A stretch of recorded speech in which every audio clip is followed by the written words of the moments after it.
Hello বন্ধুরা, মহেশতলা খেলার মাঠে 10,000 কণ্ঠে একসঙ্গে গীতা পাঠ করা হলো। দেখুন সেই ভিডিও। গীতা এমন একটি ধর্মগ্রন্থ সমগ্র পৃথিবীর মানব জাতির কল্যাণে নিয়োজিত।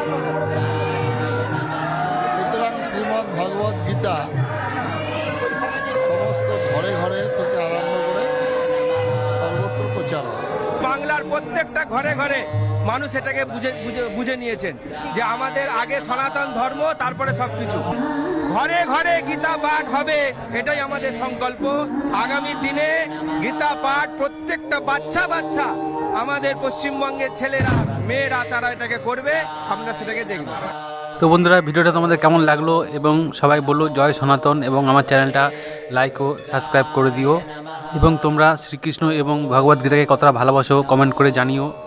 তো বন্ধুরা, দেখাবে অন্য কোনো ভিডিওতে। ততক্ষণ সবাই ভালো থাকো, সুস্থ থাকো। জয় হিন্দ।